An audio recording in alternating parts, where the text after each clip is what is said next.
क्या आप इमेजिन कर सकते हैं कि ऐसा बच्चा जिसे स्कूल में पानी तक छूने नहीं दिया जाता था, वही आगे चलकर पूरे देश का संविधान लिखता है।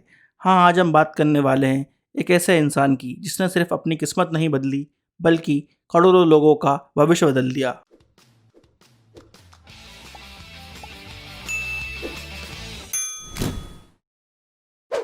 Hello everyone, welcome to crazy GK trick. आज हम बात करने वाले हैं डॉक्टर बाबा साहब भीमराव अंबेडकर के बारे में।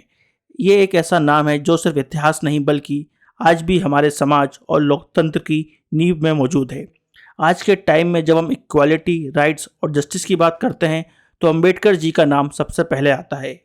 तो सबसे पहले समझते हैं कि आखिरकार अंबेडकर जी कौन थे। डॉक्टर भीमराव अंबेडकर एक सोशल रिफॉर्मर, इकोनॉमिस्ट, लॉयर और सबसे इम्पॉर्टेंट इंडियन कॉन्स्टिट्यूशन के रचयिता थे। इसका मतलब यह है कि उन्होंने वो रूल्स और प्रिंसिपल्स बनाए जिन पर आज पूरा भारत चलता है। लेकिन उनकी जर्नी इतनी आसान नहीं रही। अंबेडकर जी का जन्म 14 अप्रैल 1891 को महू, मध्य प्रदेश में हुआ था।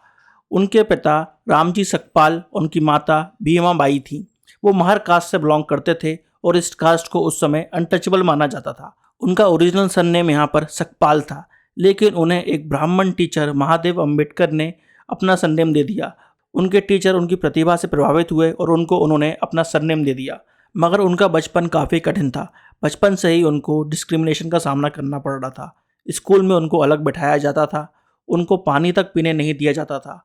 एक समय 1901 में यात्रा के दौरान उनको चलती हुई बैलगाड़ी से निकाल दिया जाता है। इस तरह का अपमान भी उनको सहन करना पड़ रहा था। ये सब जो बचपन के एक्सपीरियंस थे, उसकी वजह से ही हम देखते हैं कि उनके अंदर स्टार्टिंग से ही इनजस्टिस के खिलाफ बोलने की भावना आती है। उन्होंने इस डिस्क्रिमिनेशन के बावजूद एजुकेशन पर फोकस किया और उसको अपनी सबसे पावरफुल स्ट्रेंथ बनाया।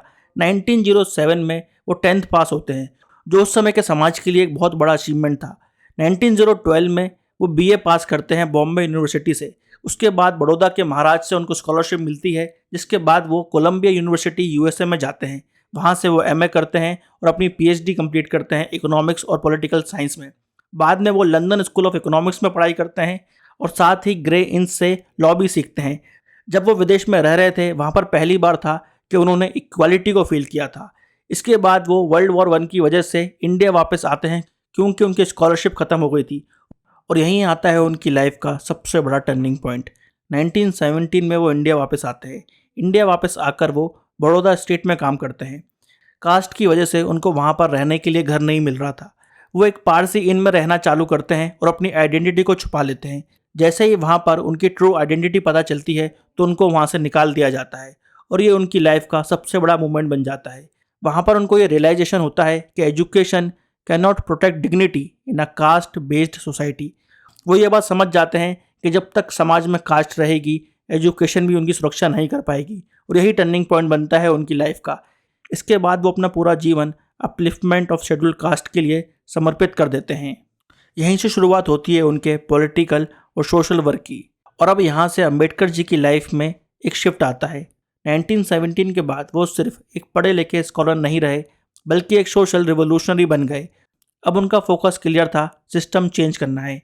सबसे पहले उन्होंने सेपरेट इलेक्टोरेट्स फॉर दलित की डिमांड करी 1919 में, मतलब कि दलित कम्युनिटी के लिए अपने रिप्रेजेंटेटिव्स वो खुद चुनेंगे। इसके बाद उन्होंने डिमांड करी यूनिवर्सल एडल्ट फ्रेंचाइज की, यानी हर इंसान को वोट देने का अधिकार मिले। कास्ट या फिर किसी स्टेटस से फ़र्क नहीं पड़ता है, सबको यहाँ पर वोटिंग का अधिकार होना चाहिए। फिर वो बात करते हैं equal rights in society. Society में सबको बराबरी मिले, कोई भी किसी भी प्रकार की ऊंच नीच ना हो। तो बेसिकली यहाँ पर अंबेडकर जी रिप्रेजेंटेशन, राइट्स और रिस्पेक्ट तीनों डिमांड कर रहे थे। और यहीं से उनके सोशल और पॉलिटिकल जीवन की शुरुआत होती है। 1920 में उन्होंने मुखनायक नाम से एक जर्नल स्टार्ट करी, जो कि ऑप्रेस्ड लोगों की आवाज़ बनती है। 1924 में उन्होंने भक्षित हितकर्णी सभा स्टैब्लिश करी, जिसका काम था दलितों के अपलिफ्टमेंट के लिए काम करना।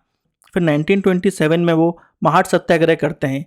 इसका मेन पर्पस था दलित वर्ग को सार्वजनिक तालाब से पीने के पानी का इक्वल राइट दिलाना। और 1927 में ही वो मनु स्मृति दहन भी करते हैं। यहाँ पर बेसिकली वो कास्ट सिस्टम के खिलाफ विरोध करते हैं। फिर अम्बेडकर जी 1930-1932 के बीच राउंड टेबल कॉन्फ्रेंस में डिप्रेस क्लासेस को रिप्रेजेंट करते हैं। वहाँ पर वो फंडामेंटल राइट्स फॉर माइनॉरिटीज़ को एम्फेसाइज करते हैं। जिसके बाद यहाँ पर ब्रिटिश गवर्नमेंट डिप्रेस क्लासेस के लिए सेपरेट इलेक्टोरेट अनाउंस करती है, जिसे कम्युनल अवार्ड कहा जाता है। इस चीज़ को लेकर गांधी जी विरोध में होते हैं और वो आमरण अनशन चालू कर देते हैं। और ये बात डिस्कस करने के लिए अम्बेडकर जी महात्मा गांधी के पास जाते हैं। यहाँ पर अम्बेडकर जी और गांधी जी की जो अप्रोच है डिप्रेस्ड क्लासेस को लेकर वो काफ़ी अलग होती है। अम्बेडकर जी पॉलिटिकल राइट्स को पहले डिमांड करते हैं, गांधी जी सोशल रिफॉर्म्स पर फोकस करना चाहते हैं। अम्बेडकर जी का कहना होता है कि कास्ट सिस्टम को ख़त्म करना पड़ेगा, गांधी जी कहते हैं कि हमको इसके अंदर सुधार करना चाहिए। ये कुछ पॉलिटिकल डिफरेंसेस देखने को मिलते हैं हमको अम्बेडकर जी के बीच में और गांधी जी के बीच में, मगर फाइनली यहाँ पर अम्बेडकर जी और गांधी जी के बीच में एक सहमति होती है जिसको हम बोलते हैं पूना पैक्ट, जहाँ पर सेपरेट इलेक्टोरेट की जो डिमांड होती है उसको अम्बेडकर जी ड्रॉप कर देते हैं। लेकिन पूना पैक्ट के तहत गांधी जी डिप्रेस्ड क्लासेस को, शेड्यूल क्लासेस को रिजर्व सीट्स बढ़ाकर देते हैं, जिसके बाद यहाँ पर इस मुद्दे को लेकर सहमति बनती है अम्बेडकर जी में और गांधी जी में। तो इस तरह से अम्बेडकर जी शेड्यूल कास्ट के अपलिफ्टमेंट की बात करते हैं। इसके बाद हम देखते हैं अम्बेडकर जी को एक और इम्पोर्टेंट रोल में, जहाँ पर वो आज़ाद भारत की नींव भी रखते हैं, वहाँ पर भी उनका बहुत महत्वपूर्ण योगदान होता है। संविधान की बात करें तो कॉन्स्टिट्यूशन ऑफ इंडिया के ड्राफ्टिंग कमेटी के चेयरमैन रहते हैं। इसके बाद वो fundamental rights, equality before law और अनटचेबिलिटी का पूरी तरह से अंत करते हैं। संविधान में वो ऐसे प्रोविजंस लाते हैं राइट टू इक्वालिटी के अंदर। वो इंडिया के पहले लॉ मिनिस्टर रहते हैं, जहाँ पर वो हिंदू कोड बिल लेकर आते हैं, जिसके विरोध के बाद उनको रिजाइन भी करना पड़ता है, मगर वो हिंदू कोड बिल में वुमेन्स राइट्स की बात करते हैं। अम्बेडकर जी की रिसर्च और उनकी book the problem of the rupee बहुत इंपॉर्टेंट साबित होती है, क्योंकि यही आगे जाकर नींव रखती है आरबीआई की। आरबीआई के एस्टेब्लिशमेंट में भी उनका बहुत महत्वपूर्ण योगदान था। फिर आती है बात लेबर रिफॉर्म्स की। वो यहाँ पर लेबर रिफॉर्म्स की भी बात करते हैं। लेबर आवर्स को 12 घंटे से कम कर 8 घंटे पर वही लाते हैं। वो मैटरनिटी बेनिफिट की बात करते हैं, वर्कर्स के प्रोटेक्शन की बात करते हैं, डिग्निटी की बात करते हैं, सैनिटेशन की बात करते हैं, इंश्योरेंस की बात करते हैं। तो इस तरह से लेबर रिफॉर्म्स की बात भी अम्बेडकर जी करते हैं। इसके अलावा वाटर और इंफ्रा में भी उनका एक नया विजन था। उन्होंने ही सबसे पहले नेशनल वाटर पॉलिसी की बात करी, जिसके बाद हम देखते हैं सेंट्रल वाटर वेज बनते हैं, इरिगेशन नेविगेशन कमीशन बनता है और हीराकुंड जैसे प्रोजेक्ट्स इंडिया में हमको देखने को मिलते हैं। तो ये सब बातें बताती हैं कि अम्बेडकर जी सिर्फ दलित लीडर नहीं थे, उनका विजन काफ़ी बड़ा था। वो सबके बारे में सोचते थे और आज़ाद भारत के बाद वो मेकर ऑफ मॉडर्न इंडिया भी थे।